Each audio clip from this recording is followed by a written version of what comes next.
And for the people who are new, Kelley and Dave, have you ever done stabilizing meditation before? I've done meditation. Okay, well this is a particular kind of meditation to stabilize the mind. And so all you're going to do, I mean I'll remind you, but it's 300 seconds. It ticks away very quickly. All you're going to do is place your attention on the bottom side tip of the nose at the point where you breathe in and out. And the only job that you have is to experience the very slight sensation of each inhalation and each exhalation. And that's the only job you have for the next 300 seconds. I want you to leave all your monkeys at the door. Take them off your back and just join us in this room. Just be here now.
So it sounds really simple that all you have to do is experience the slight sensation that occurs at the bottom side tip of the nose every time you breathe in and out, but actually it's a very difficult challenge because we have monkey minds that jump all over the place.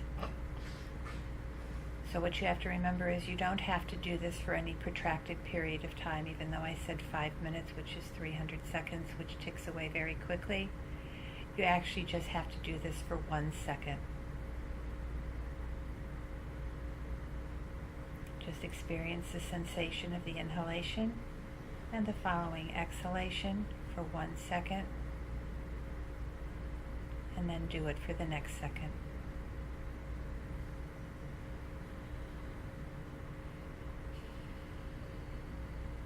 And then the next second. And then the next second.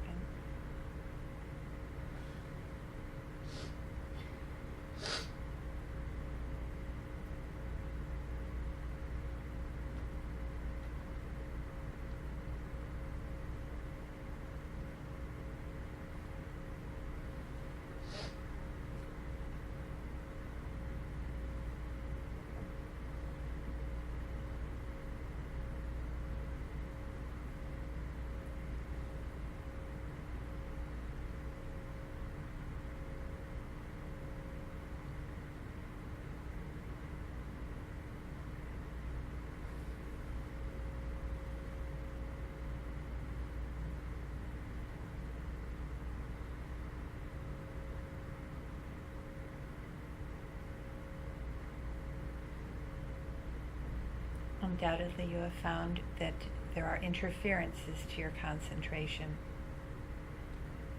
You can either see something, smell something, taste something, hear something, feel something, or think something. Those are the ways you can be distracted. When you find that your mind has wandered off the object of concentration, recognize what's distracted you,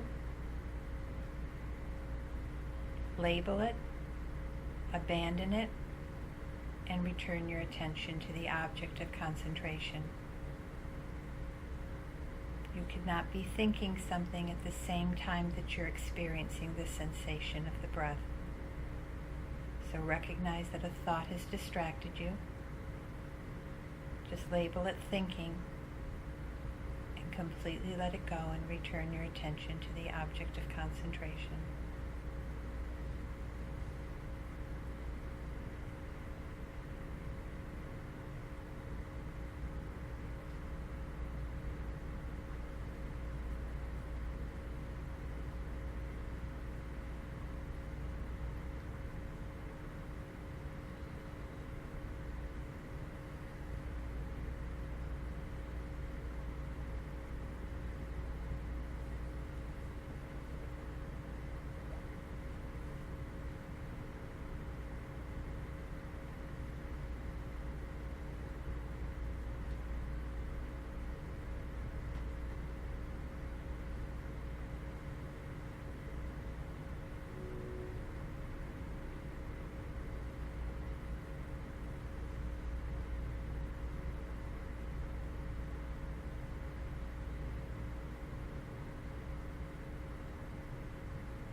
Just one more minute, 60 seconds.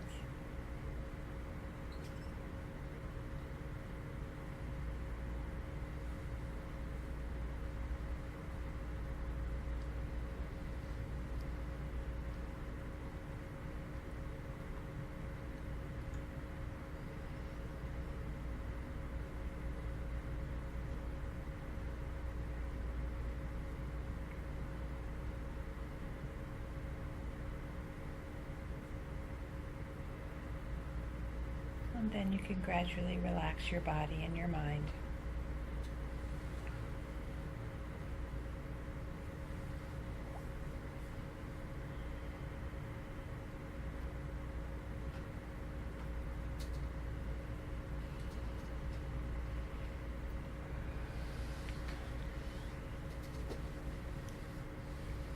Okay, so for our newcomers, it's really nice to see you.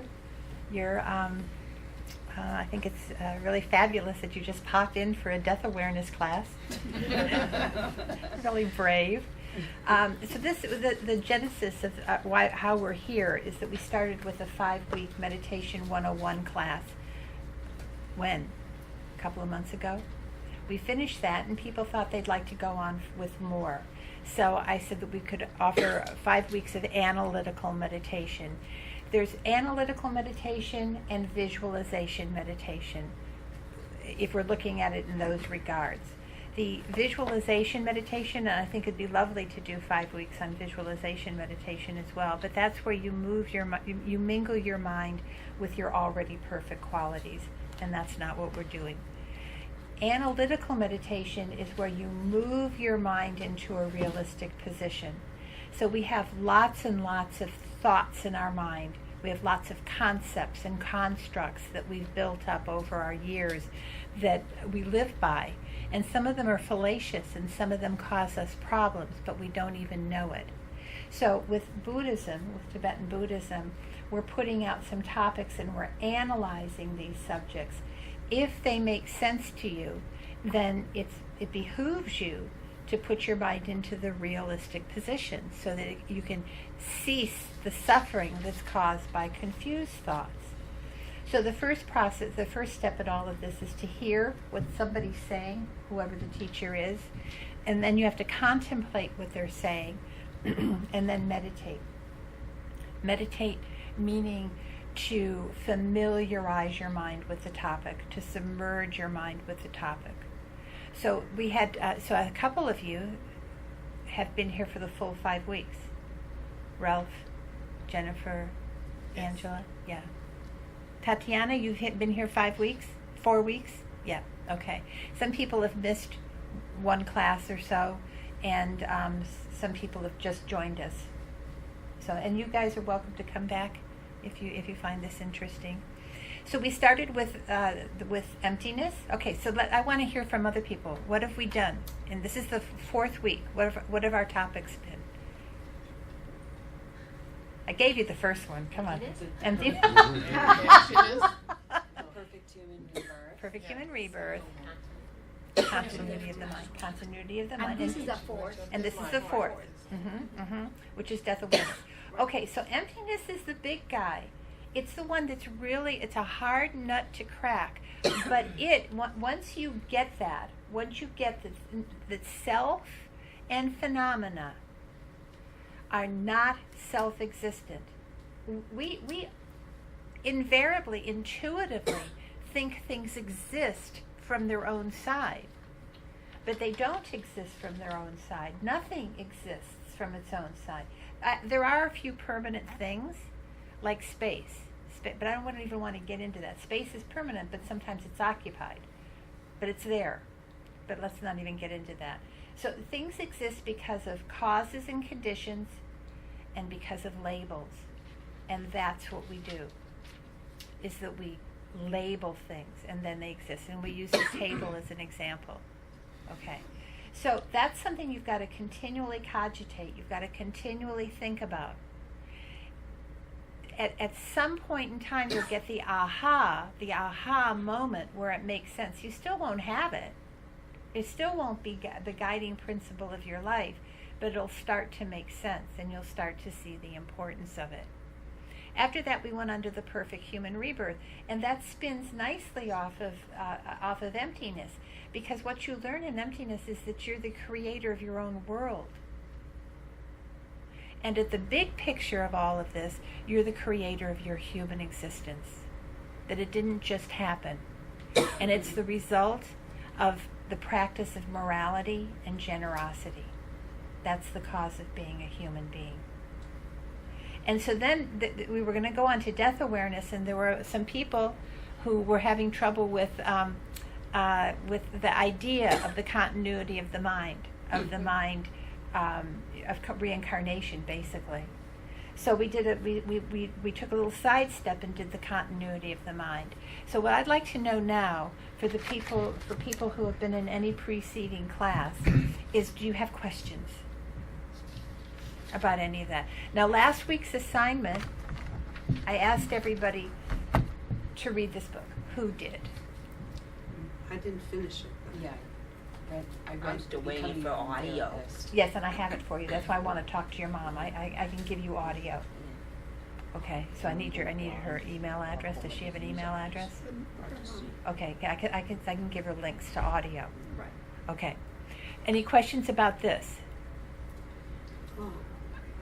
No, I guess comment would be just that I read this 2 or 3 years ago, and you said something kind of at the very end about, somebody said like, oh, I already read that, and you said, how many times have I read this book? Like, you want to commit it to your heart, you Yes. know? And so I was thinking about that when I was reading it, and there was so much of it that It's like new? was like new, because also now a few years down the line I have a different perspective on things also. Yeah.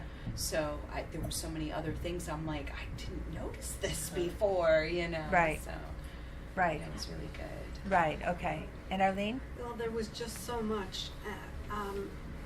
One night I couldn't sleep, and I picked it up and I read it, and then I went back over it. It was like I had never read it, and I found that was true for a number. I would go back over pages and find that, and I underlined certain things, but I would go back over the pages and say, I read this? There's so much Right. in every page. Yes. Yes. It's Well, actually, oddly enough, I find this book, I think if you own any book, only one book, it can be this book. Because all you have to do is open it to a page, and there's something on that particular page that's so impactful and so useful like that. But if you have questions, I'm really happy to answer them in this forum because this is the place to have them answered. So I'm not trying to drag questions out of you, but if you have any at any point, then I'm very happy to entertain them. I do want to talk about two things because I meant to do this last week and they're spurred on by some comments from some of the students. Number one, Tatiana went to the Thai temple. Was it the Thai temple down in Homestead? I Yeah. actually did. Yes. And she picked up a document down at the Thai temple that talked about the Buddhist images of the Buddha. And if this becomes meaningful to you, if this becomes interesting to you, these guidelines are really important. Well, they're important not for the sake of the image of the Buddha, but for your own mind. So if it becomes interesting to you or important to you and you've got an image of a Buddha, the image is not to be used just for decoration.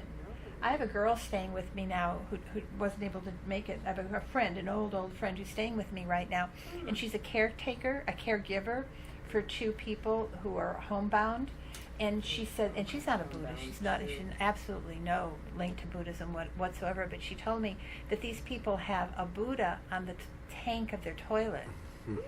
And this just for her was offensive, that there was a Buddha on the tank of the toilet. So she keeps moving it, and she really wants to ask if she can take it home because she just feels that it doesn't belong on the tank of a toilet.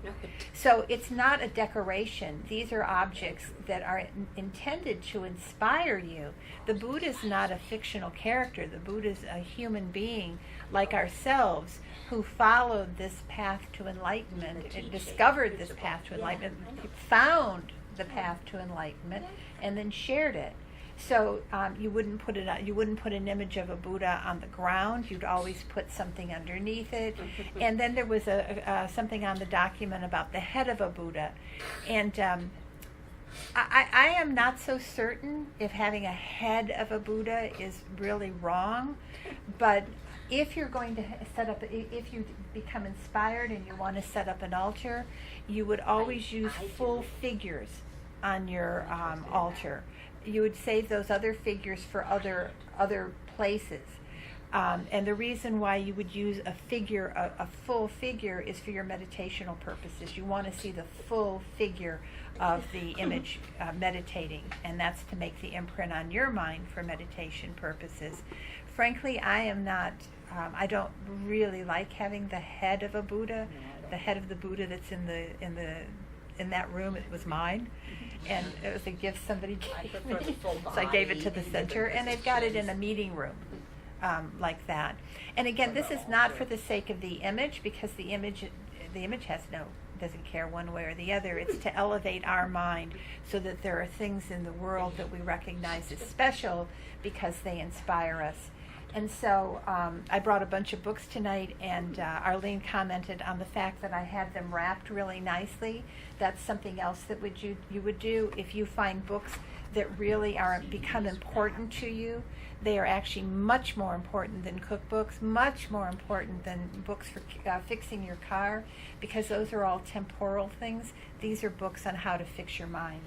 And so therefore you would offer to them fine silk scarves, or the bags that they make in Nepal, or probably in America too, to hold the books so that you honor them. And then you would always place them up high. If you go into the home of a Tibetan, you will find that they have shelves that rim their house, basically, their gompa for sure, and they would put the books up there. They wouldn't put them in a lowly position. I was telling Arlene when I came back to America and I went to church with my mother and father, I was shocked to see the Bible on the pew. Everybody put their Bible on the pew where they put their hiney. I mean, you know what we do with our hiney. And then they would put the highest book of their religion there. And I went around dutifully and gathered up all the Bibles and put them on the back of the pew so that they were at least off where their ass went. But that doesn't seem to be a custom in the Christian religion, but it is in the Tibetan religion. And again, it's not for the sake of the book, because the book doesn't have any kind of feelings. It's for the sake of elevating your own mind. Are you picking them off the chair?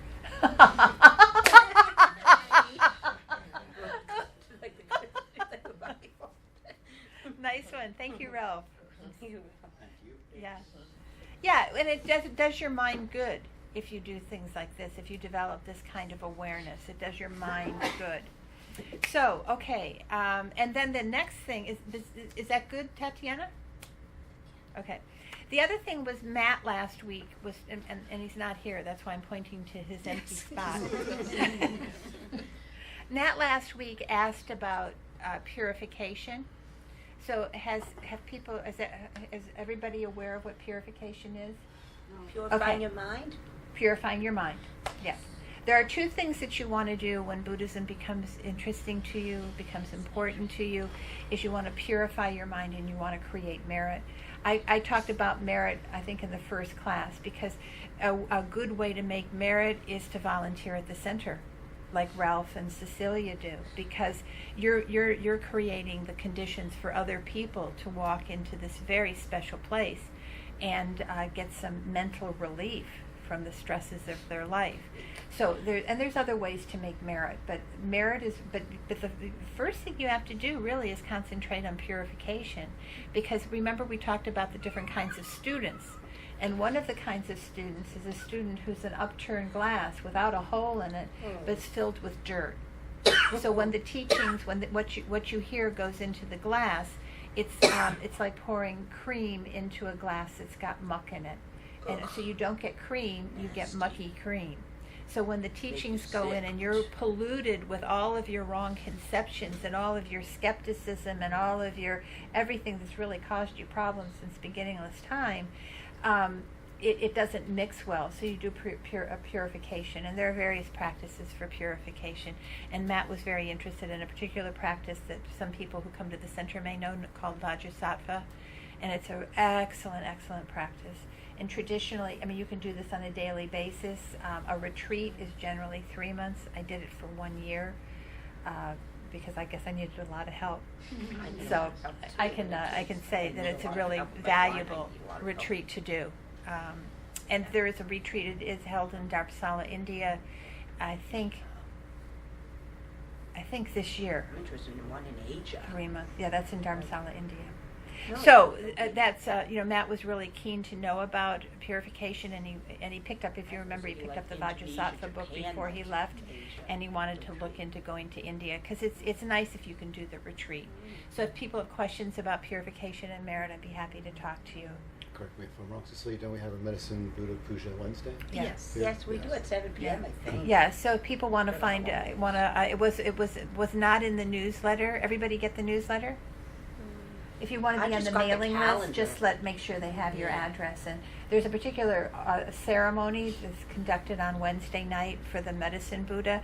And even if you don't, you don't understand what pujas are, etc., it's interesting. Yes. And that probably you do it in English, right? Yeah, so you see the words.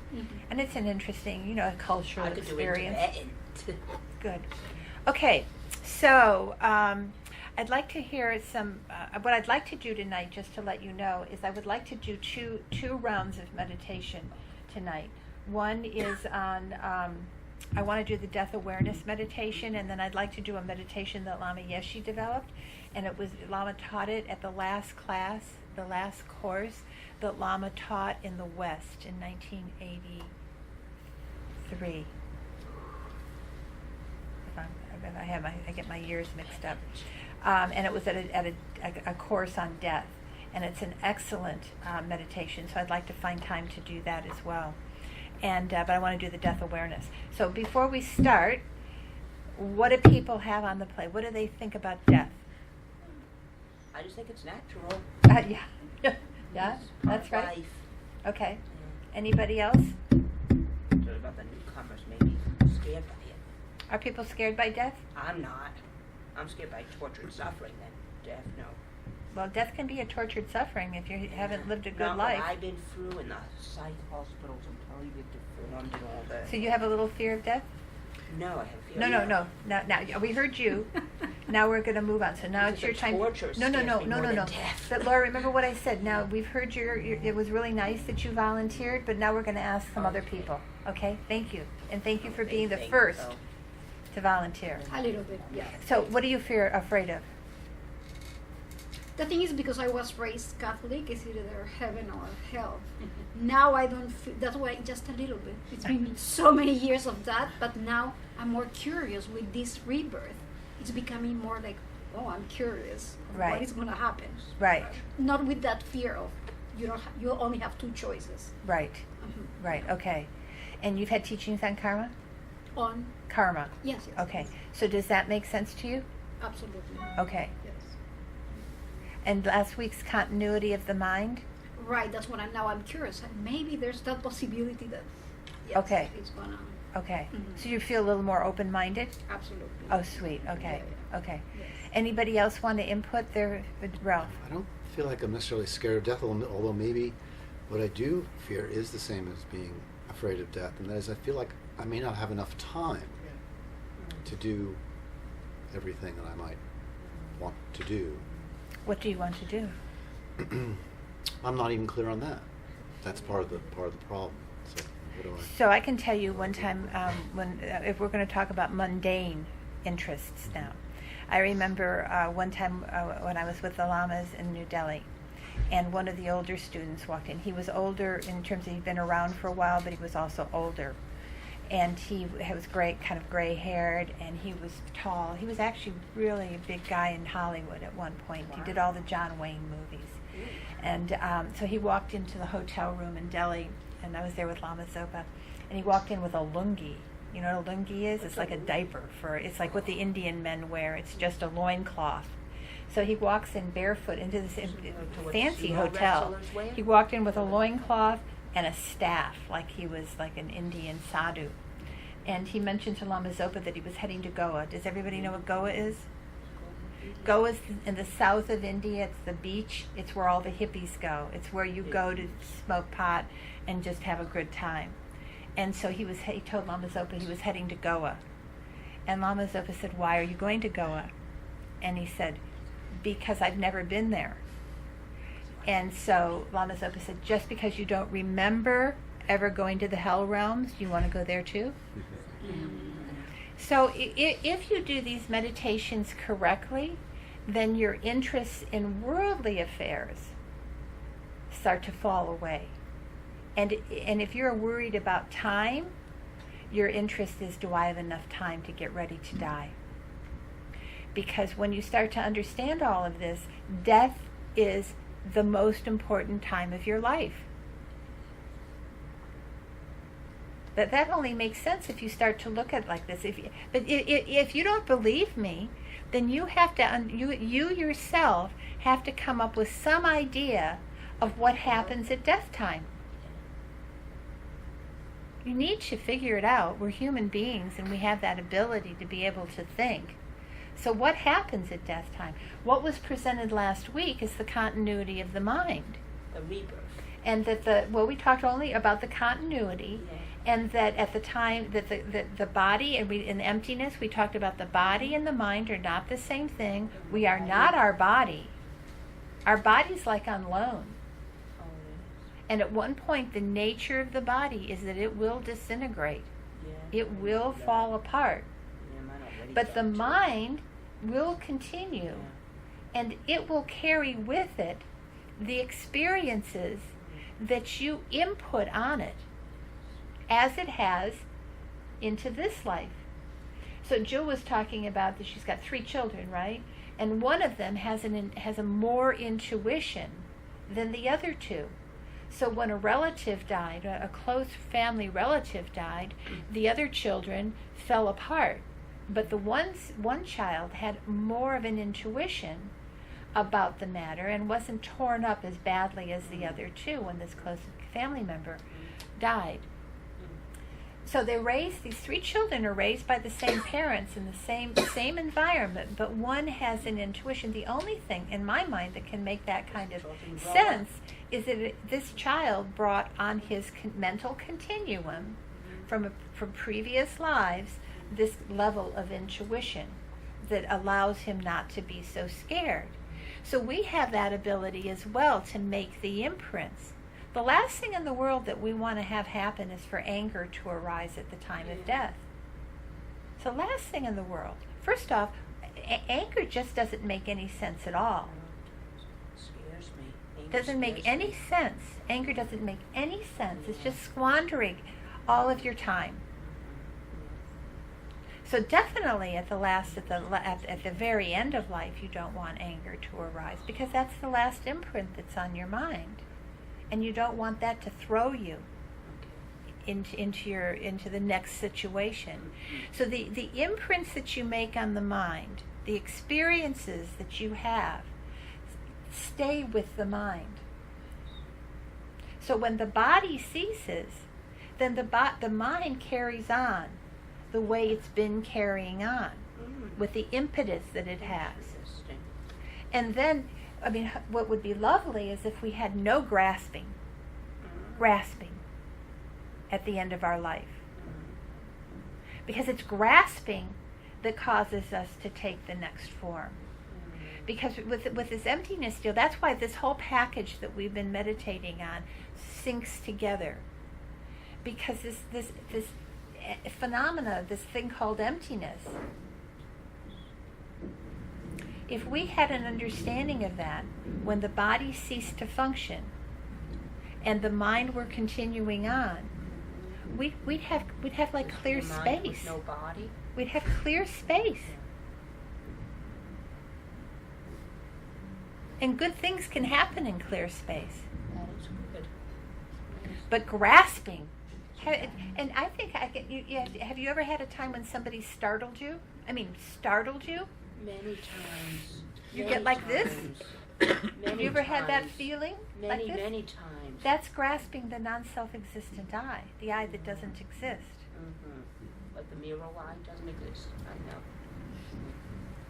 So I want to see if this is like startling for people, this whole concept of death. No. Not. You look very troubled. Me? Yeah. Maybe you don't understand the trouble. Any questions about what was just been said? Okay. I have a question. Yeah. You do. And no, this is great. Like make us to think about it. I am like rough as well. Thinking about, do I have enough time? I don't have fear of the death itself. Neither do I. I suffer a lot when somebody else That's dies. by suffering, It's very that's hard why to I'm not accept, afraid of it. that the loss, Suffering feeling, is the sadness. for me. But my own death is going to happen just, of course, I don't know Everybody's. when. So I try to reconcile with everybody, not to have anger. Yeah. And I think about this Anger more and startles more me. every day. And all your teachings, thank you very much. And they are making me to think broader. But my question would be, when you said death is the most important time of your life, so I had a hard time to understand why death and not birth. Oh, well, also birth is good, but the death is going to be, your birth is going to be determined by your death. Yes. You So- know birth Then, yeah. for the next Yeah. time. Yeah. Yeah. That makes sense. Yeah. The Yeah. mind without And a body. once the birth is started, once the mind has traveled to the new body, then you're just sort of on automatic, and it's just going to go like that. But I keep saying that we're the architects of our life now and in the future. So what we choose to do now is going to affect the future. But that's true with even the conventional world. If you decide to go to college because you want to be something, you have a certain goal, sort of a temporal goal, so you go to school and you study, and then you get to be that. If you want to be free of suffering, if you want to be free from the I want to be bondages free of of hatred, suffering. ignorance, and greed, then you have to treat it as an important topic. If you want to get to the end of life and you don't have grasping, you don't have regret, No anger. you don't have any worries whatsoever, I think that's a life well lived. It is. That you could make your memoirs. I have no regrets. I live my life. How is the best way to live your life? Serving others. Holding others more dear than the self. Getting rid of your impatience. Practicing patience. Practicing loving others. What does love mean? Wishing happiness for the other more than the self. We banter these words around. They're part of our vernacular. But let's talk about bringing them here so they're operational. I have a very, very good friend staying with me right now. I knew her when I was a hippie back in Idaho doing self-sufficient farming. And I mean, since I was a young girl, I've known her. And I don't usually have people staying in my house. And she is so kind. I mean, this is the kindest person in the whole world. Hippies with her? But I still have to deal with practicing patience, having Yes, another we person all in my do. house. You know? And so this is a finer level of patience than, being patient with an ornery rascal. I mean, this is a kind person who wouldn't do anything to be in my way.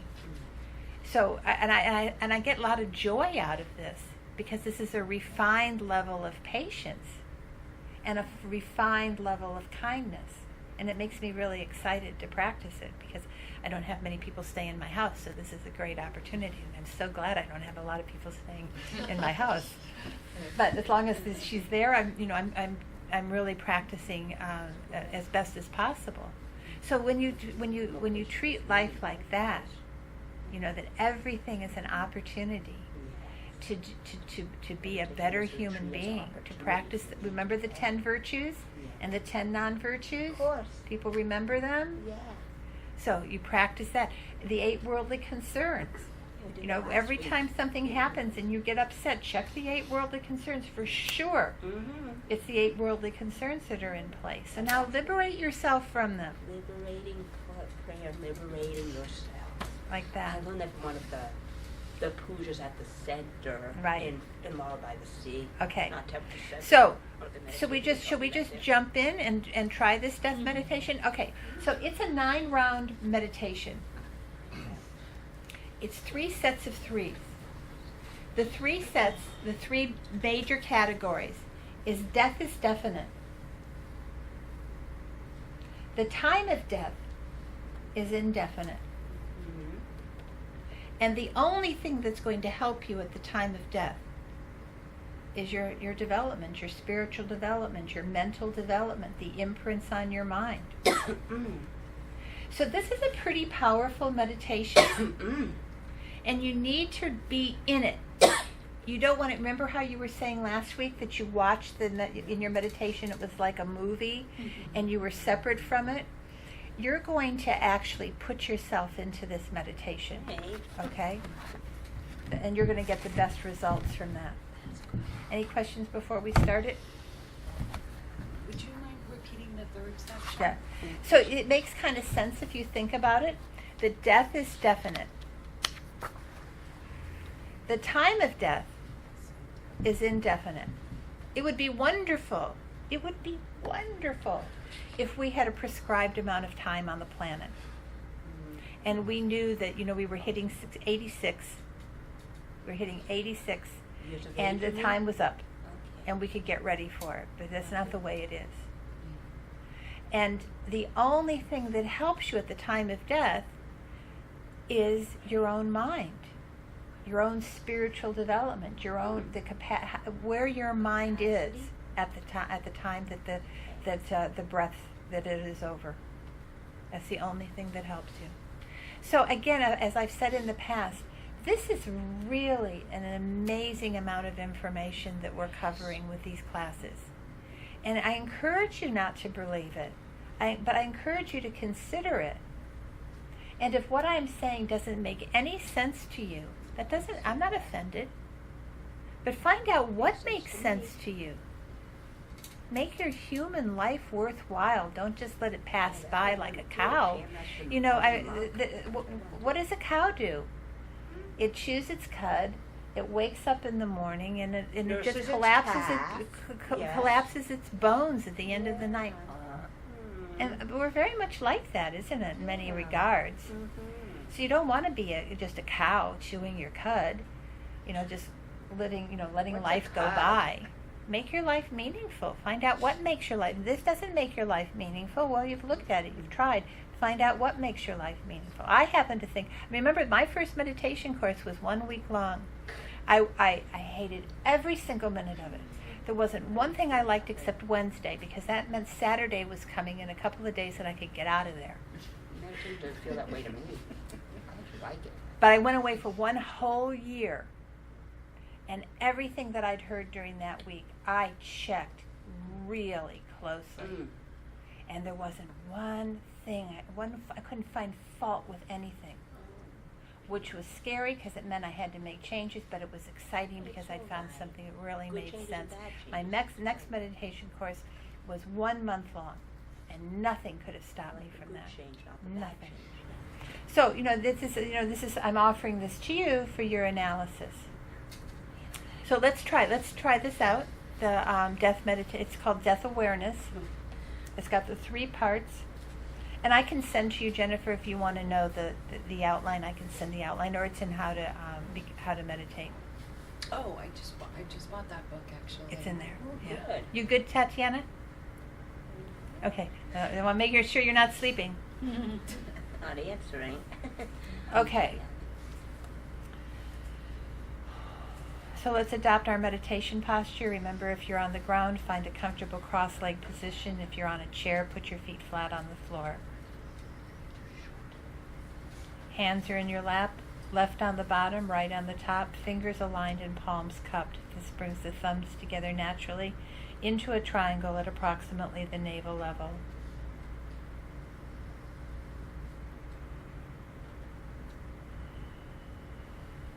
Your arms are slightly away from your body, which allows for the passage of air so you don't build up too much body heat.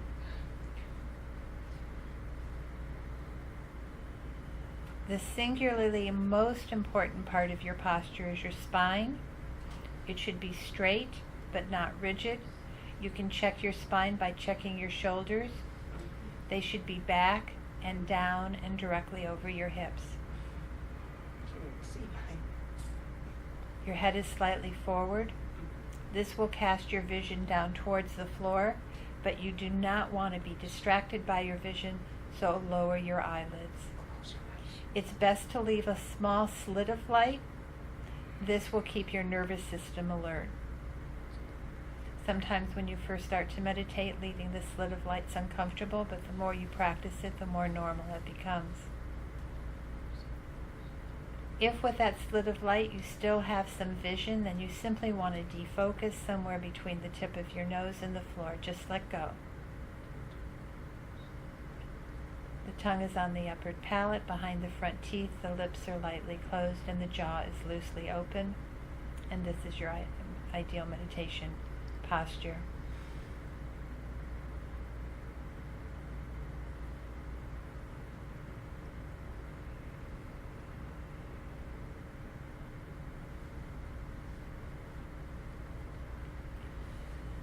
So think for a minute about why we're doing this meditation.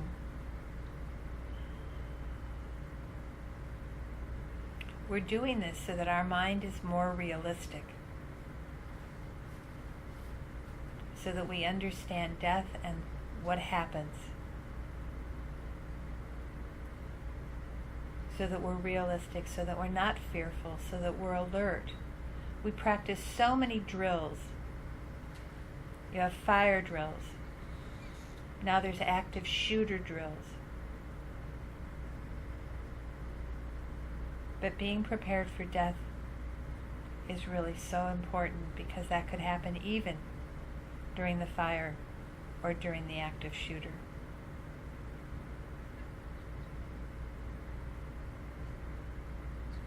So we're engaging in this meditation so that we understand death.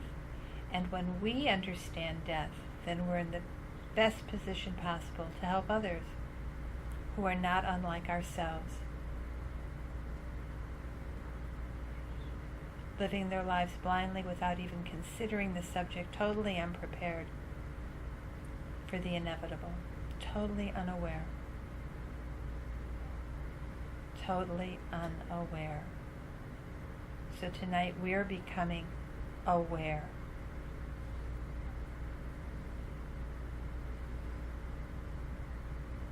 So for just 1 minute, practice your breathing meditation just to let the motivation sink in, our attention to become strong so that we're ready.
So now with your mind relaxed but fully concentrated,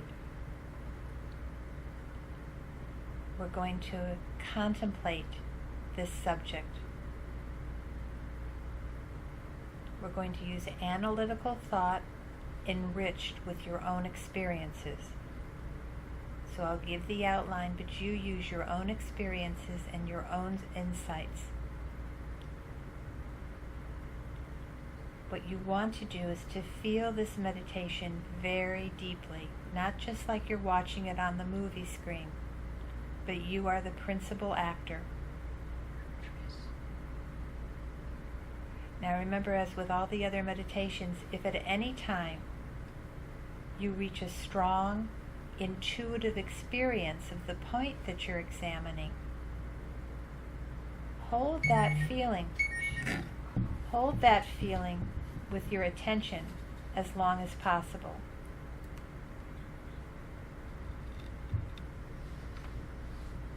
Even if we're moving on to something else, if you get a very strong experience of a particular point, just melt into that. Hold it until the mind wanders, and then pick up the meditation at that point.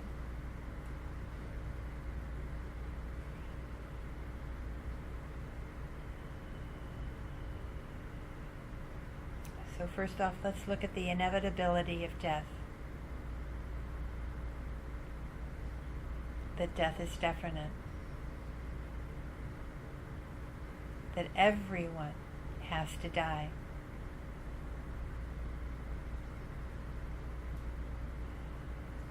We plan many projects and activities for the coming days,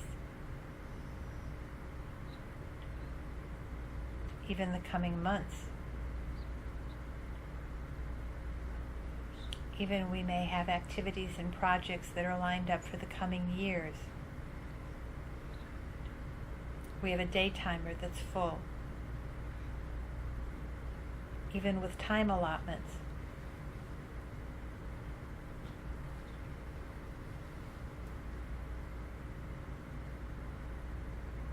But death is the only event that is certain to occur.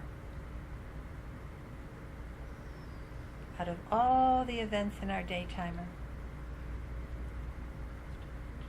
planned for the next few days, next months, next years, out of all these events, the only thing that is certain to occur is death. But we don't count it amongst our plans. We don't prepare for it.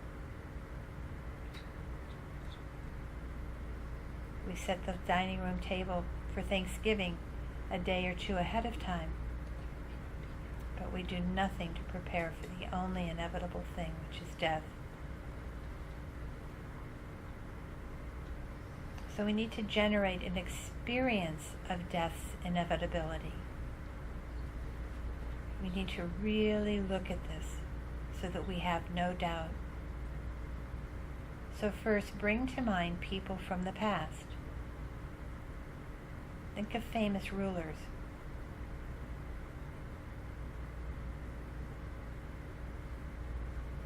Think of writers. Many of the writers that you had to read when you were in high school or college. Musicians. Philosophers. Saints. Criminals.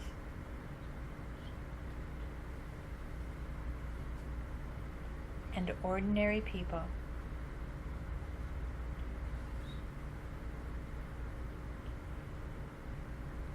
Bring some of these people to mind.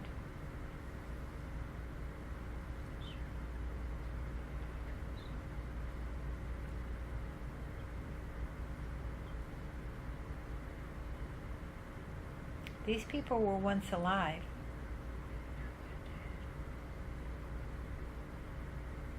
They worked, they thought, they wrote, they loved and fought They enjoyed life. And they suffered. And finally they died.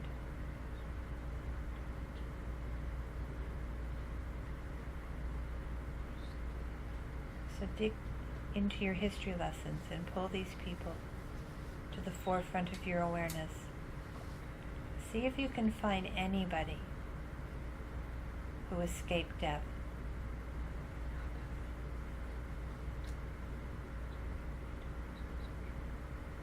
This needs to be real, so put names and faces to these people who are so important. John Lennon, Mother Teresa, Al Capone.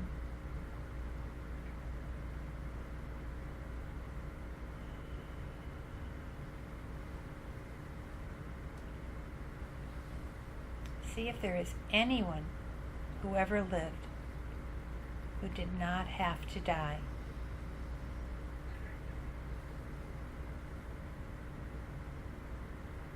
No matter how wise, how wealthy, how powerful, or how popular a person may be, his or her life must come to an end.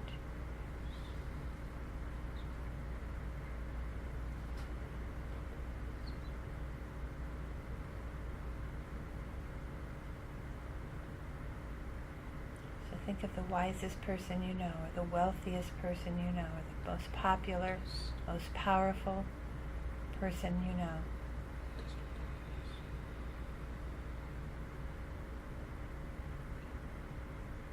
Not only will their life come to an end, the same is true for all other living creatures.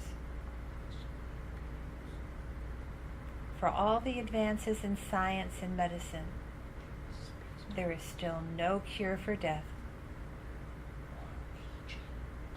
and no one expects to be able to eradicate it.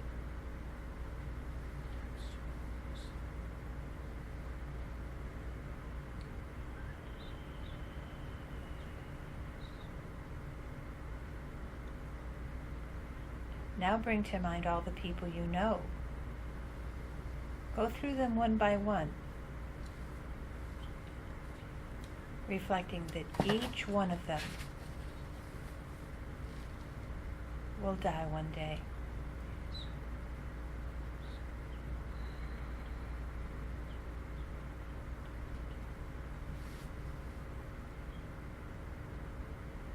They may die before you. They may die after you, but they will die.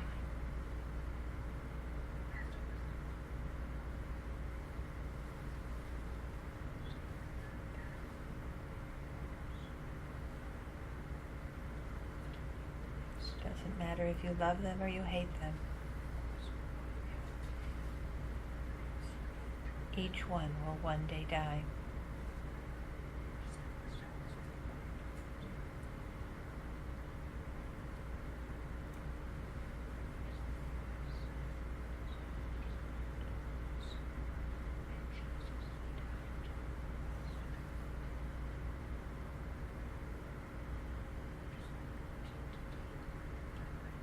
Each one of us in this room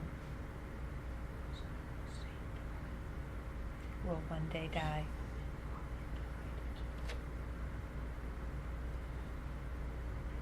Each person on 95 will one day die. In fact, think of all the human beings on earth.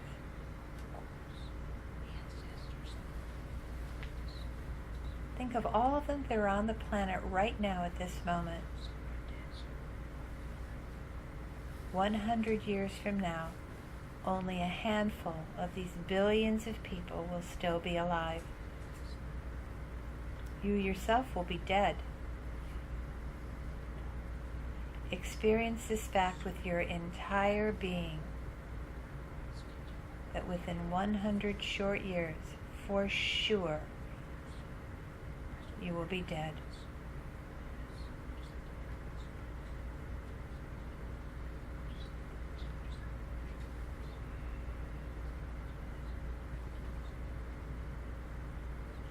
Your lifespan is decreasing continuously. Even as you sit here, this very moment, time is passing. Seconds become minutes. Minutes become hours. Hours become days. Days become years. And you travel closer and closer towards death.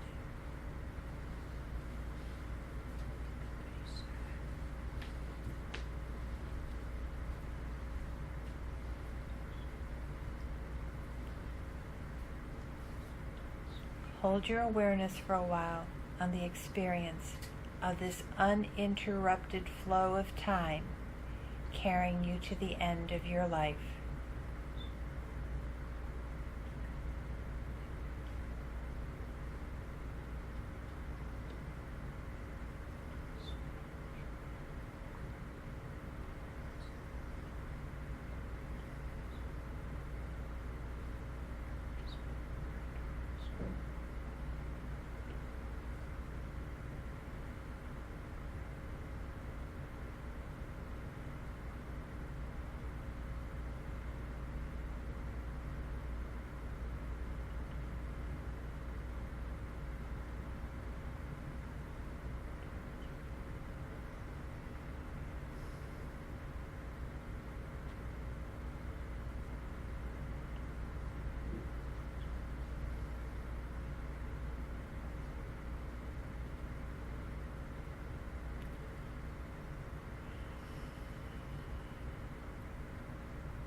If you were to fall from an airplane without a parachute, imagine it, that you jump from the airplane and there's no parachute. You would be fully aware of death's approach. There'd be no question. So imagine this is actually happening to you right now, and check what thoughts and feelings pass through your mind as the earth comes closer to closer. And you know you're going to splat into death in a matter of seconds. How do you feel? What thoughts and feelings are passing through your mind?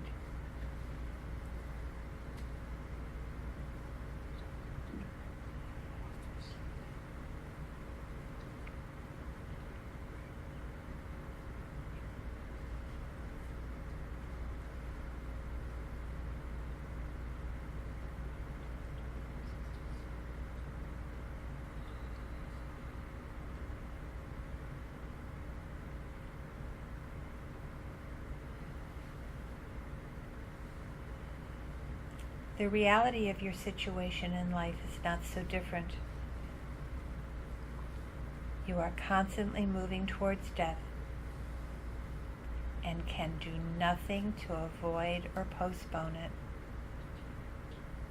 Your lifespan is decreasing continuously, and death is definite.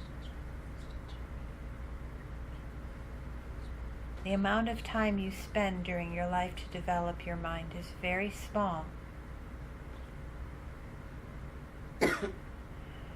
Given that the mind alone continues after death, the only thing that will be of any value when you die is the positive and constructive energy that you have created during your life. But of all the things you do, of all the ways you spend your time, how much time do you actually devote to understanding your mind? How much time do you actually devote being kind to others? How much time do you actually devote to developing wisdom and compassion?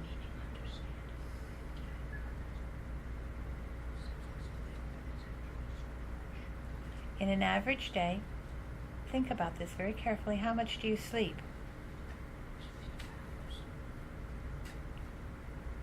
How many hours do you work?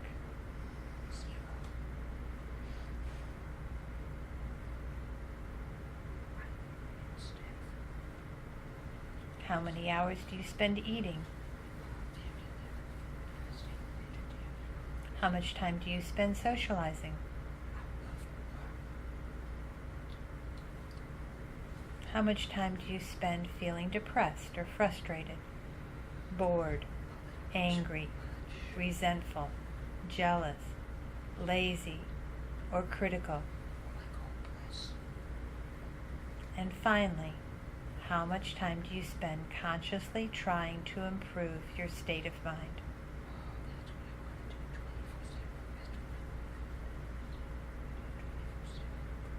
Laura, talk inside.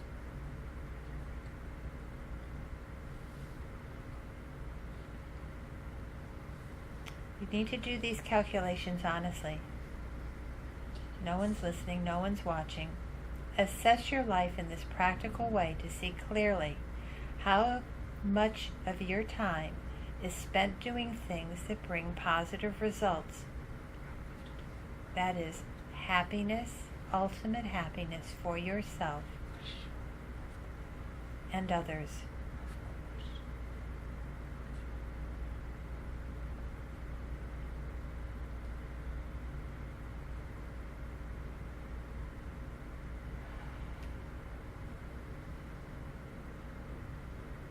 By meditating on these first 3 points, doing this honestly, what will happen is you will develop the determination to use your life wisely and mindfully,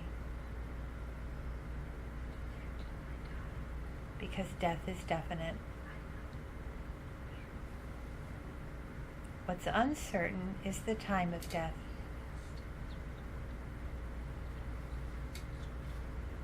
Human life expectancy is uncertain. If humans died at a specific age, say 88, we would still have plenty of time and space to prepare for death. But there is no such certainty, and death catches most of us by surprise. Life can end at any point. It can end at birth. It can end in childhood, in adolescence, at the age of 22, or 35, or 50, or 94. Laura.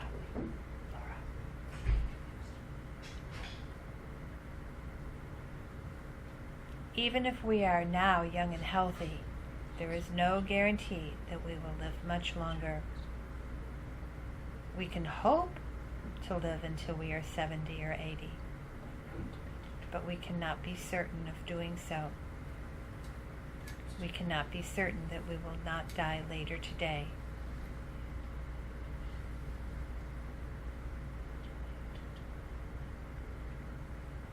It's very difficult to feel convinced that death could happen at any moment. We tend to feel that since we've survived so far, our continuation is secure. But thousands of people die every day, and if you interviewed them, you would find that very few of them expected to die that day.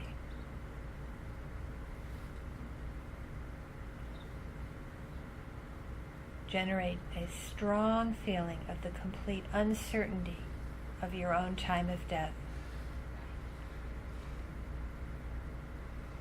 How there simply is no guarantee that you have long to live.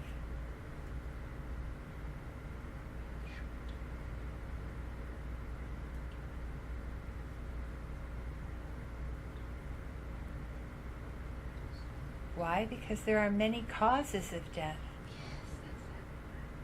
Daily we hear of some disaster or other, volcanic eruptions, earthquakes, forest fires, storms, floods, war, famine, terrorism. It's on the news every day. Disasters bringing about the death of thousands of human beings. We may feel remote and safe from these kinds of violent death, but there are the more day-to-day causes, such as heart attacks, cancer, and other fatal diseases. Laura. Plane and car crashes, fires, drowning, and murder. Even things that are meant to support and protect life can cause death. Houses and hotels collapse or burn. Food and medicine, if improperly taken, can lead to death. And then, of course, there is old age. If you escape all of the others, you are not safe from old age.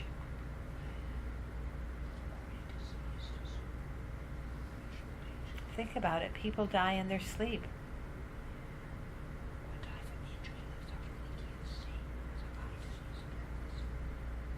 One out of every 3 pregnancies end in the womb. People die on their way to work. People die coming home from work. People die going to school. People die on the playing field. People die cooking dinner. When you listen to the news now, listen with a completely different ear. Look at all the people who have died and what caused them to die. Death can occur at any time, in any situation. Contemplate this deeply. See clearly that it is the nature of life on this planet, and any one of the catalog of causes can bring about your own death. Death is definite. The time of death is indefinite. The human body is so fragile. It is extremely vulnerable. It can wound and break so easily. Within minutes, it can change from being strong and active to being helplessly weak and full of pain. Right now, you might feel healthy. You might feel energetic and secure. But something as small as a virus or as insignificant as a thorn could drain your strength and lead to your death.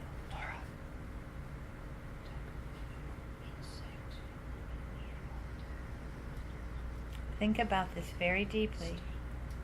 Recall the times you have hurt or injured your body and how easily it could happen again, and this time even cause your death. Your body won't last forever. In the course of your life, you might manage to avoid illness and accidents. But eventually the years will eventually take over. Your body will degenerate, lose its beauty and vitality, and finally die.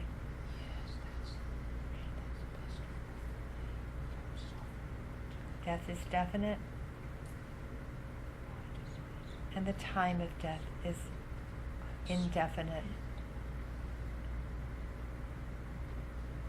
By meditating on these second 3 points, the fact that human life expectancy is uncertain, the fact that there are many causes of death, and the fact that the human body is so fragile. By meditating on these 3 points, we will develop the determination to begin our work of mind transformation right now, as the future is so uncertain.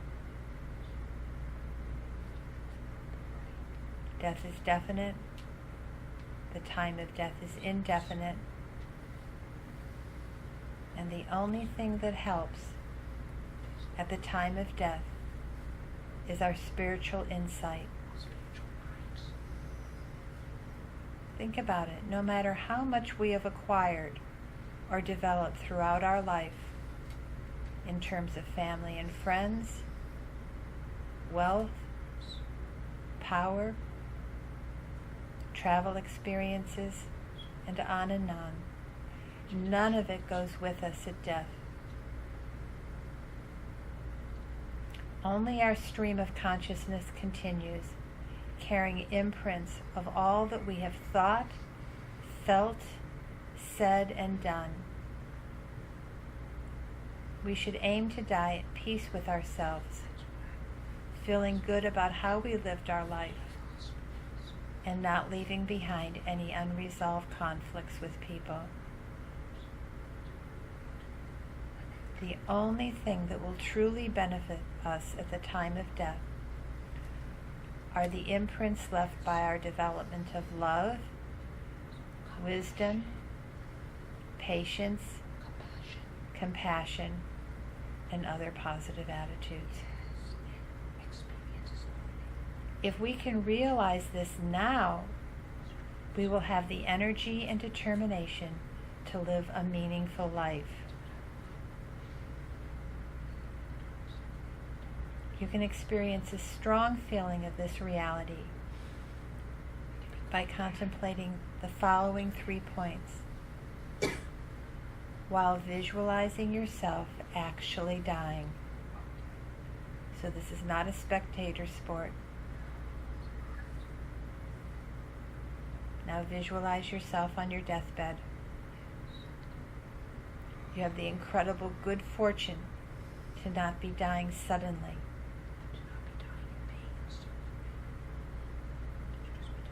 So think as you lay there on your deathbed that all your possessions and all your enjoyments cannot help you.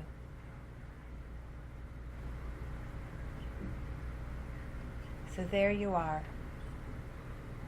lying on your deathbed. Your body is growing weaker by the minute. Where do your thoughts turn? When you are unhappy or ill, you usually take refuge in material comforts. But now, can food, medicine, sleep, music, drugs, or alcohol help you now? Think of your possessions. All of those things that you've made such an effort to acquire in order to fulfill your needs and desires. What can they do for you now?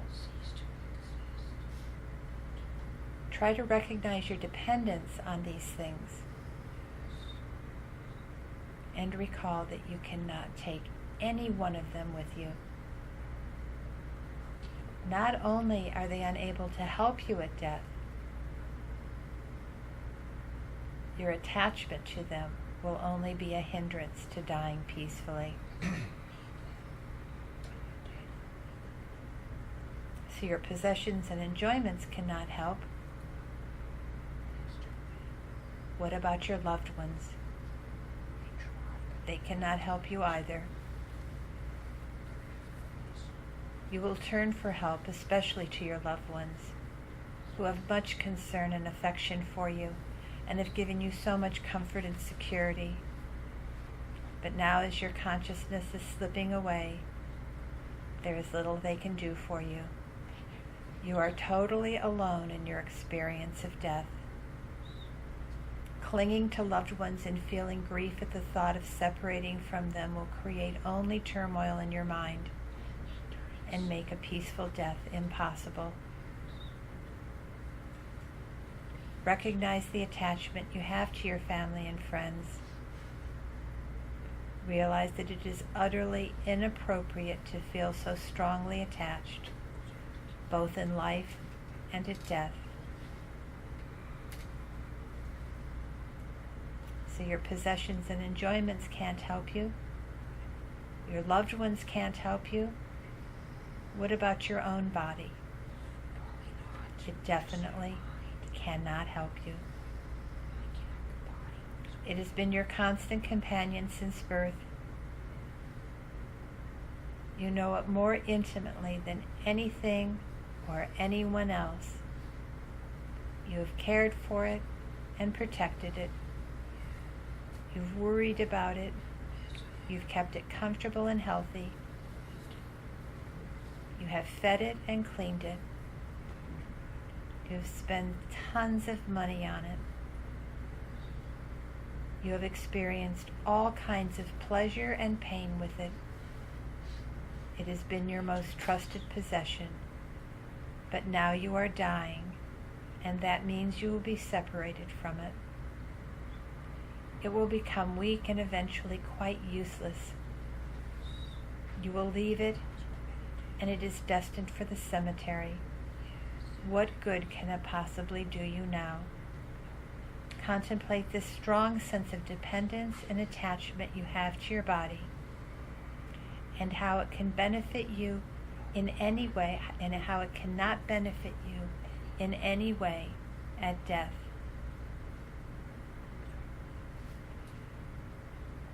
Fear of pain and regret about leaving it will only compound your suffering.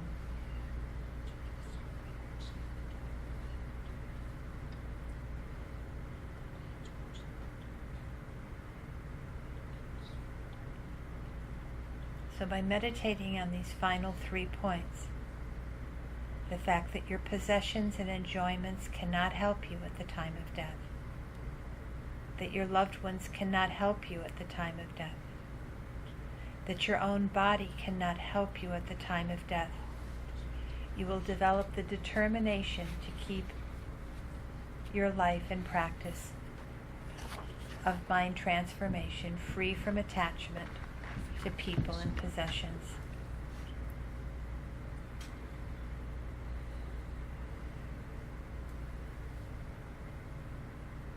There's a very good chance you may feel depressed or worried from doing this meditation.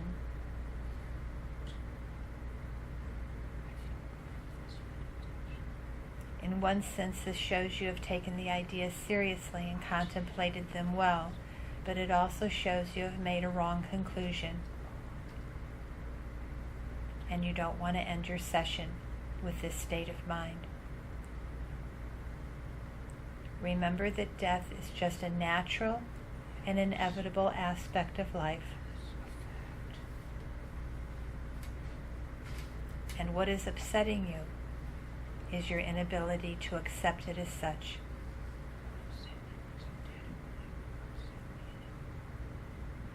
Fear and regret arise because of unrealistic clinging to a permanent self.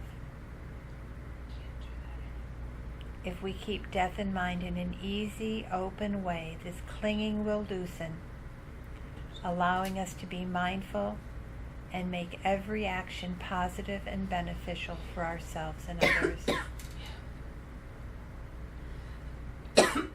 An awareness of death gives us enormous energy to not waste our life, but to live it as effectively as possible. So conclude this meditation by remembering that death is definite, the time of death is indefinite. The only thing that will help you at the time of death is your spiritual development, and develop the optimistic thought that you have every possibility to make your life meaningful and positive. And if you make your life meaningful and positive, you will die with peace of mind.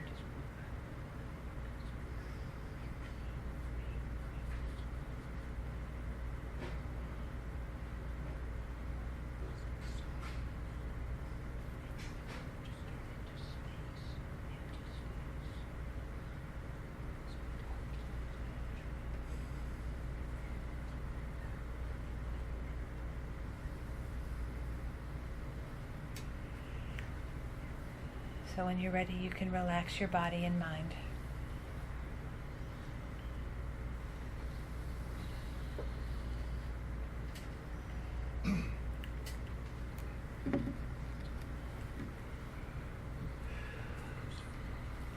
So how did we do?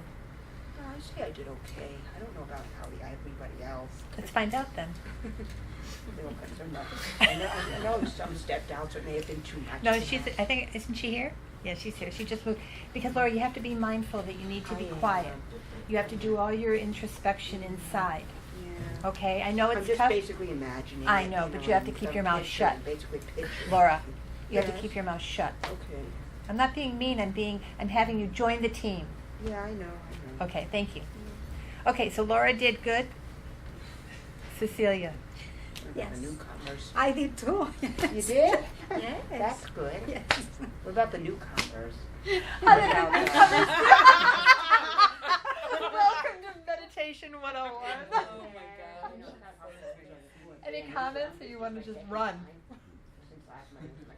I mean, I guess it's, for me, the idea of death is not heavy at all. Mhm. So I guess it just helped reassure my view on death. Good.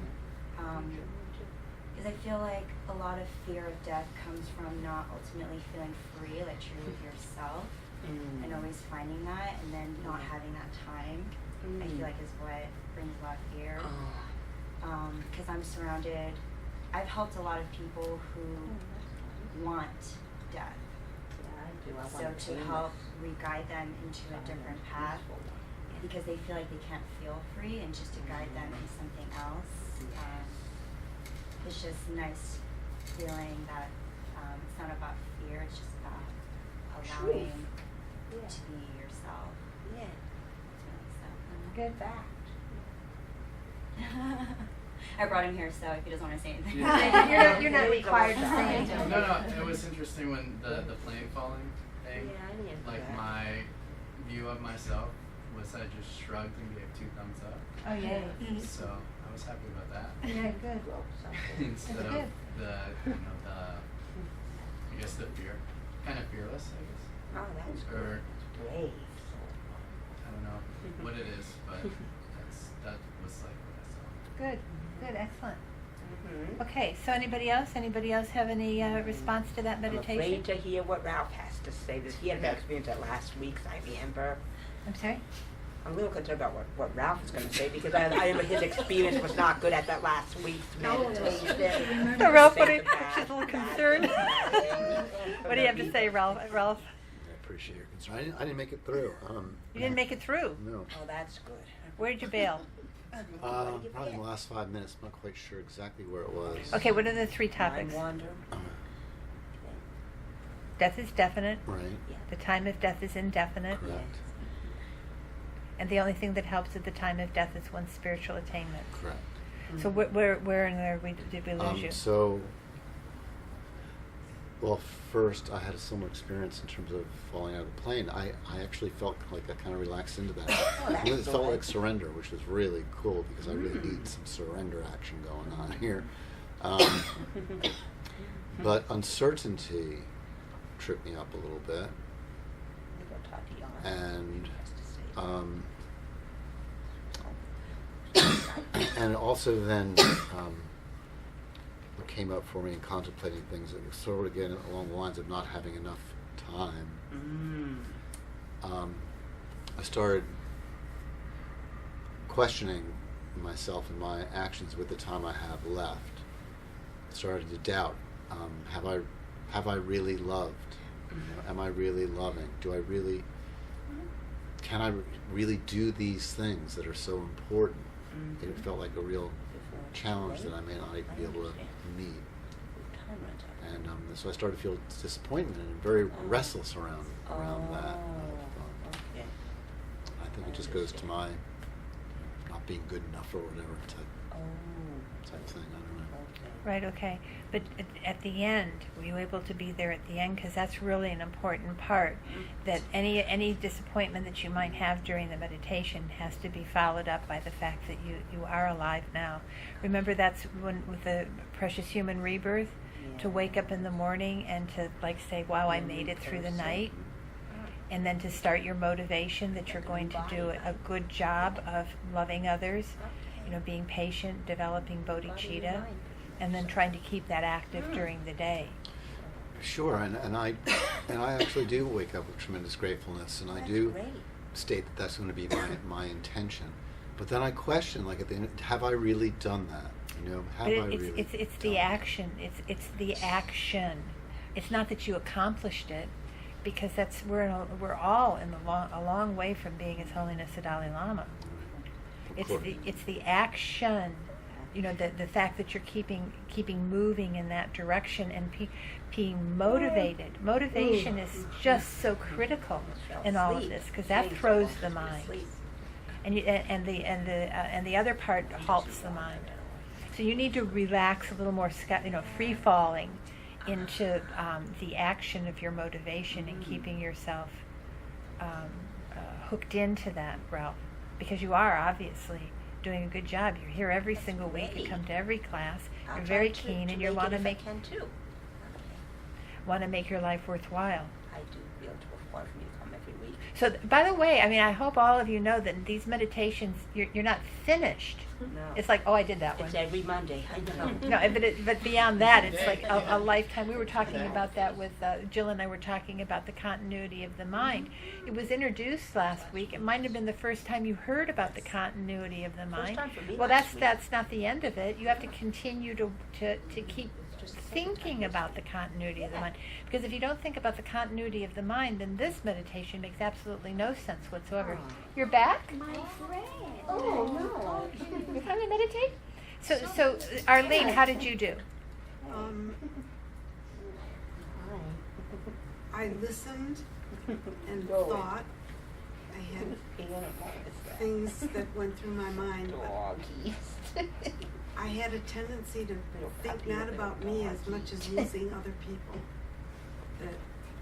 That there is no, you don't know when. And so I thought about a lot of people that mean You need to, next time you do this, you've got to make it, instead of being a viewer, you've got to be the person in the position. This is a play acting assignment. Right. Well, I did that when you said you are now On your deathbed? Yes. Yeah. I So heard by the way, this happens to be a topic that I really like. Those are all my books over there. So obviously I'm really into it. And you're welcome to look at them and see. There's a whole bunch of books. I'm really into the hospice movement and helping people at the time of death. I used Rather to being in the hospital.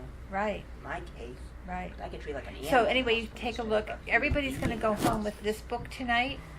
So I hope you take the time to read it. It's called Life, Death, and After Death. I think it's just supreme. Has anybody read it so far? No? So please take it home. It's on audio. And I'll be able to. I don't know if it is or not, but we'll I'll give your mom a link to some audio files. I don't know if she knows how to use them. So, because she's just brand new You know, to just being one- too smart. The only thing when we went through that, Really? I didn't have a hard time about myself, fear of dying myself, but you said inappropriateness about the attachment to our loved ones, not about the stuff, not about our loved ones, because we shouldn't have that attachment. It's just imagine this. Just imagine. You're on your deathbed. Your body's becoming very weak. All of your senses are dissolving. Your all your elements are dissolving.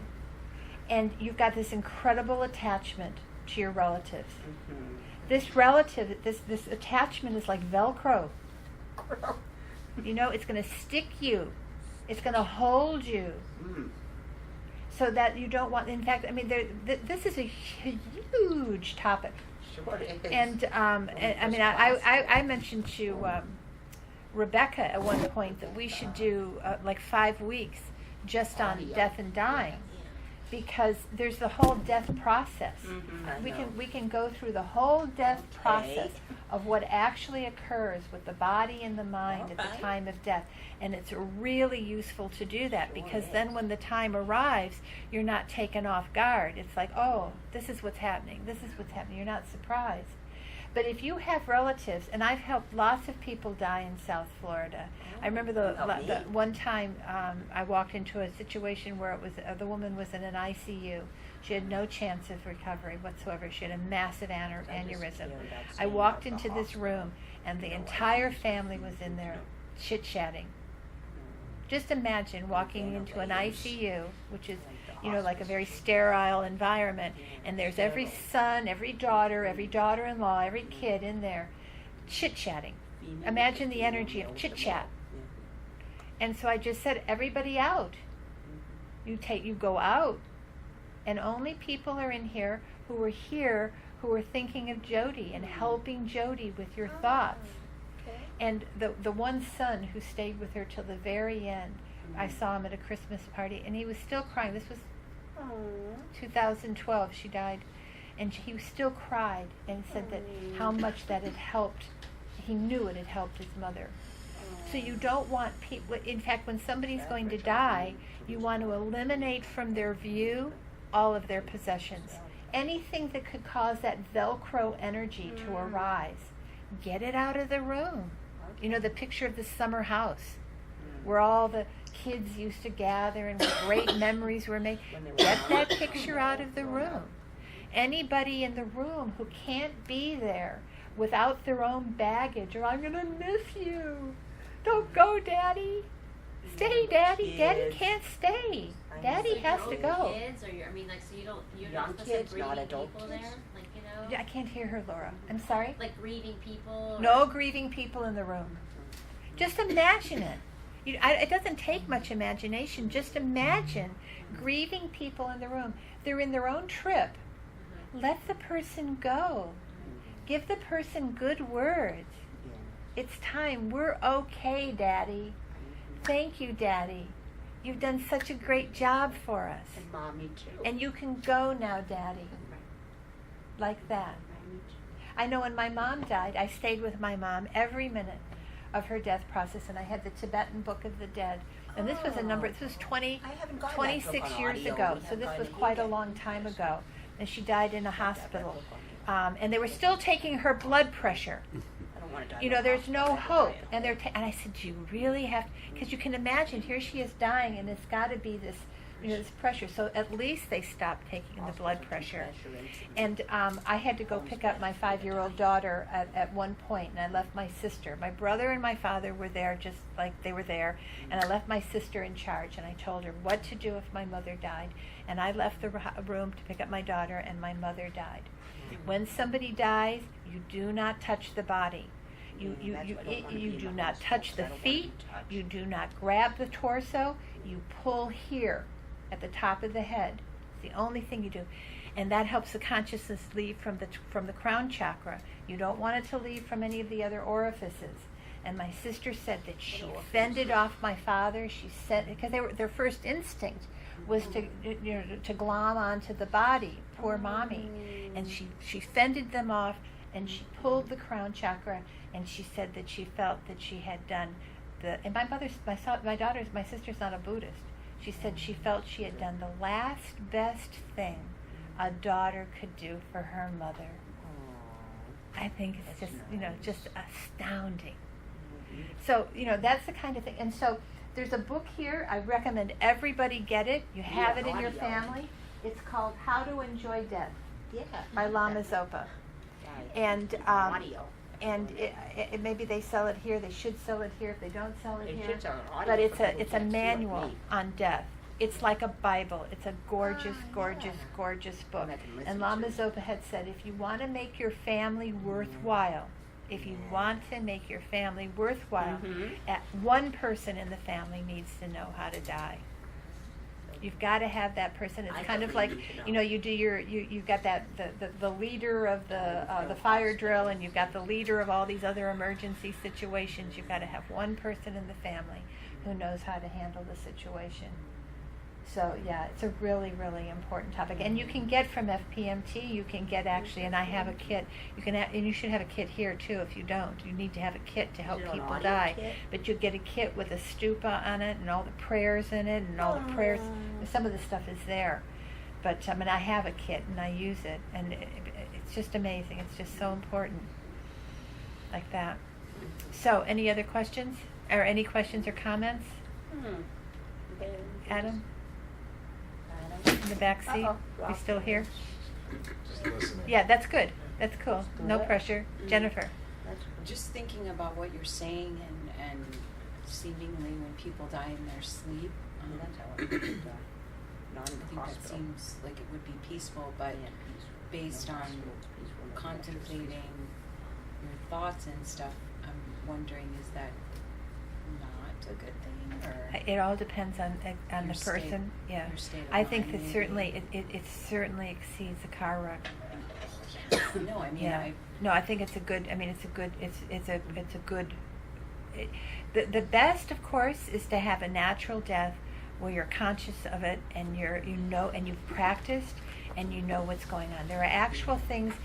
There are absorptions. There's the elements: the earth into water, water into fire, fire into air, and air into consciousness. There's certain visions that occur as your body ceases to function. Just because you've stopped breathing does not mean you're dead. And this is astounding for doctors. We've had so many doctors at the Copan course just like flip out because they've buried people who are still alive. You have to wait until there's the sign that the death process has completely ended. And after the breath stops, after you've gone through all the absorptions of the elements, the mind is still conscious in the body. And there will be 4 more visions that occur. And if you're aware of what's going on, then you can enter the Pure Lands. And a Pure Land isn't like it's a place. It's because the mind is so clear that now the experience is pure, not contaminated. No. But you have to practice all of these things. So finally what will happen is there'll be the red drop from the mother will come from the nose, and the white drop from the father will go out the sex organ like that. And then you know the consciousness is left. Also, if the body starts to smell, then you know, because the body will stay fresh. There's lots of cases in India. I saw one, Ling Rinpoche stayed in meditation posture for weeks. I think it was weeks after he died. Just stayed in meditation posture. His body is fresh, his hair growing, his nails growing, but the breath had ceased weeks before. Like that. So it's all dependent. be a good smell than You a just want to bad hope smell. you get a gentle death. Yeah, that's Like what I that, want. with Death with supportive no people hospital around you, stays. so that the consciousness has That's a the chance kind of to leave without confusion. That's what you don't want is confusion. You And don't no want anger to pressure. arise. You don't want that Velcro energy to arise. And no hospital stays, because that's too That's better pressuring not to and be too in a torture. hospital. Better not to die with tubes and pumps and things And- like that. Better to die, And with in no not that clothes on, environment. that's another thing I don't like about hospital. I freeze to death when I don't have anything on me, you know what I mean? That's why I Right. don't want to be in no hospital. I don't want to be no Johnny. I want to have my own long sleeves You on. make sure your 'Cause parents I know this. freeze- And you need to freeze do really a bad. lot I of mean, this it's- stuff you that's have to what- do in your Netflix. medical directive or whatever it's called. No I mean, I've written a medical letter directive. and to my no daughter. medical directive listens to me, is willing to help me. That's my problem with the states. No, you have to get your parents involved. Whoever's involved, they have to know what you want. Don't worry Yeah. about the state. I'm trying to tell him, but the thing is, when my parents are not there, the state takes over my care, and I don't want that. So I don't end up in the Okay, psych well, then you have to hospital work on that. instead of the medical home Right. hospice. It's what I want too. Right. Hospice, no Okay. hospital. Well, we should have a hospice. There should be I a have hospice in my home. community of I'm always hospice falling in my workers house because of my amongst here. blindness at night. Yeah. Okay. So that's something that the center should The work state on doesn't developing care. is They a don't hospice care. kind of, people Yeah, that for can my help home needs to be my own like hospice. that. That's what it needs to Okay. be. So No hospitals against will. we just have a few minutes left. Any questions or comments? No pain. No suffering. Okay, I want to do this last meditation, And you're going to have 2 jobs in this last meditation. It's called Omahung. Do you know Omahung? Hey, that's a chip. Everybody know Omahung? I remember that chip in Guru Puja. When are we going to And- be doing that and, medicine Buddha too? So Cecilia is going to send this meditation to you by email if you would like to have it. It's kind of like It's on YouTube actually. One of the chant. okay, now we need to be quiet really, because there's only 15 minutes left and I really want to do this meditation. So I want to give you an idea of what we're going to be doing. Are you okay, Tatiana? Are you? Okay, were you okay with the meditation? With the death awareness? Yes, I was okay. Actually, one of the things I wanted to ask you, since I started all these Buddhist meditations a couple years ago, and the first time we started talking about death, I read book. I actually read half of the book, Lama Zopa Rinpoche's book about death. It was very interesting, but the more I am doing this Buddhist thing, the more I'm kind of freaking out because I noticed, I don't know, I was raised that it's not positive to think all the time, bad things, kind of. And, the law of attraction, when you think about bad things, that whatever you think about, things happen to you. And I'm really very conscious and thinking a lot about death. Every time I travel, I tell my son, this is where the documents are, you never know, you be careful.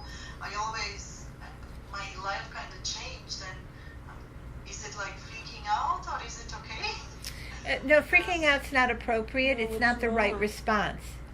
The right response is to stay motivated and to make every day count. You should wake up in the morning and say, I'm a human being, I made it through the night, and I'm going to make this day valuable. So now you counteract things that happen during the day that draw you away from being your best self. So when you're driving in traffic, when you're dealing with clients, all of these things you always express kindness. And this is not easy, but now you have a really strong motivation. Because, I heard once, I don't know if this is true, I heard if you were in a falling elevator, it was better to jump up and down because you might be up when it hits. So I don't know if that's true. But the point is that, you want to make sure that your thoughts are always good because death could happen at any moment. So you want to counteract all the negativities in your life with a positive motivation to be ready for that final curtain call, whenever it could be. So instead of freaking you out, it should energize you. That everything's going to be meaningful. Can it be that it's just process? Because, like you always told, we were raised differently. Funerals in Latvia, where I came from, was horrible. Wearing black for 40 days and everybody crying, and it's very dramatic. And suddenly, this is different thing that you actually have to think about it, talk about it, laugh about it. You And get ready for it. It's maybe just a process. Yeah. This is weird, very weird, and I really Yeah. should think about it. But Yeah. at least I have things in order, which is a good thing. Yeah, because you don't want to die with regret. Regret about anything.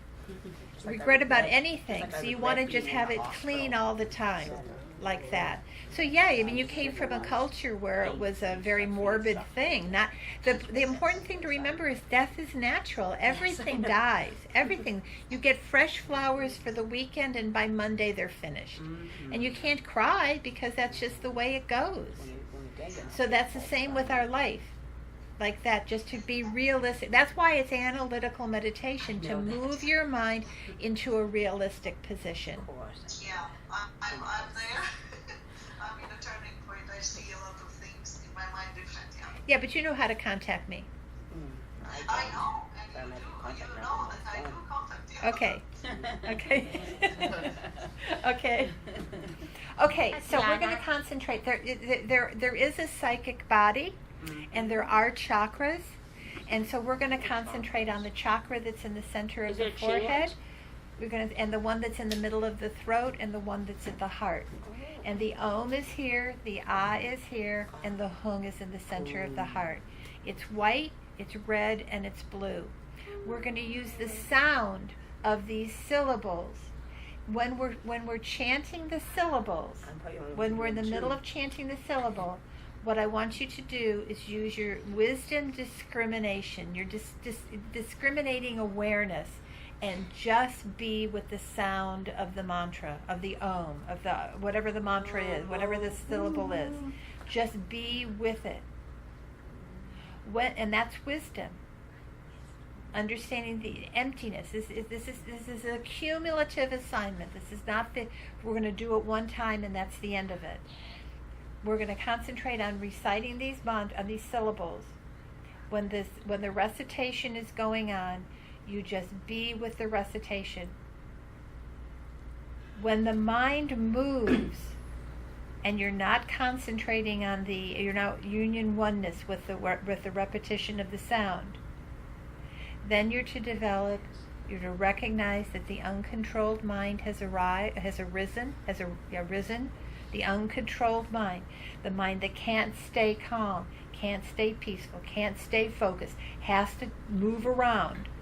The uncontrolled mind has arisen and now developed compassion, because that's the case of all other beings.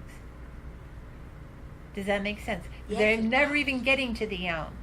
They're just in a confused state all the time, full of anger, full of hatred, full of ignorance, like that, all the time.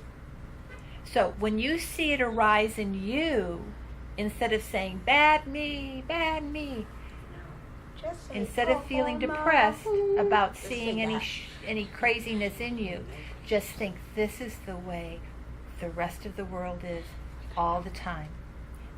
And I have a secret right now that I know how to change things and develop incredible compassion.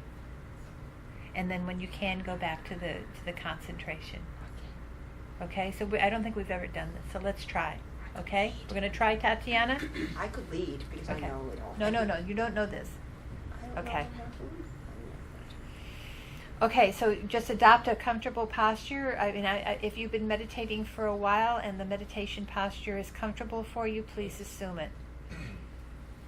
But please don't squeeze yourself. In this meditation, it's really important you don't squeeze yourself. So sit comfortably and let your breath energy flow naturally, and just be as you are. Don't think I'm a meditator. Don't think I'm humble. Don't think I'm an egoist. Don't think I'm depressed. Don't think anything. Just be. And we're going to work first on the purification of the body. So visualize a white Om at the center of your brain, a red Ah at your throat, and a blue Hung at your heart. And these syllables, these letters are made of radiant light. If you're unfamiliar with Tibetan or Sanskrit, you can visualize them in English or in any other language if you have another language that you're accustomed to. An Om in the center of the brain, an Ah in the center of your throat, and a Hung in the center of your heart.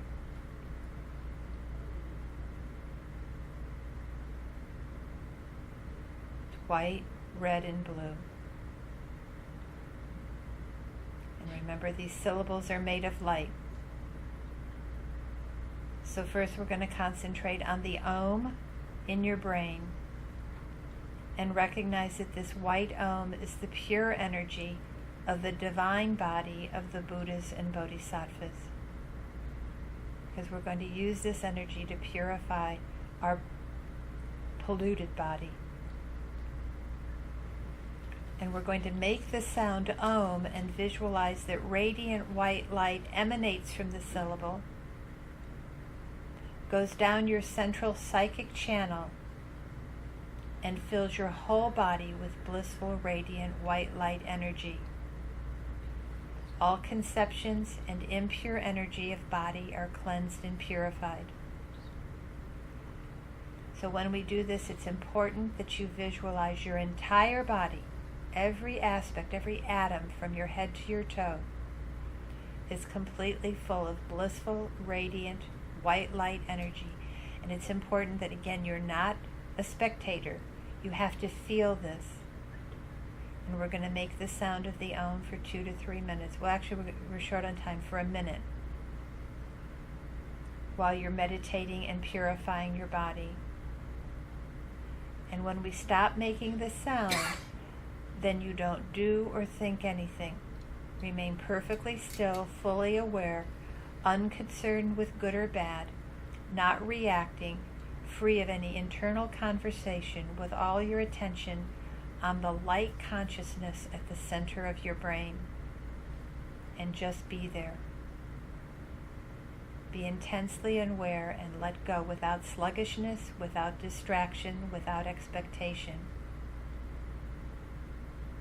This intensive awareness leads to the experience of zero or egolessness, emptiness, nothing.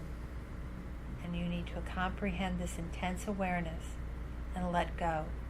When the mind gets distracted with the monkey energy that we all have, just remember that all beings are like this and develop compassion. And we're actually, because of the shortage of time, we're just going to do the Om.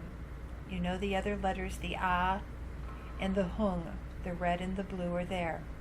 But at the moment, just concentrate in the center of your brain, a white Om.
May the precious bind of compassion, not yet born, arise and grow. May that born have no decline, but increase forevermore.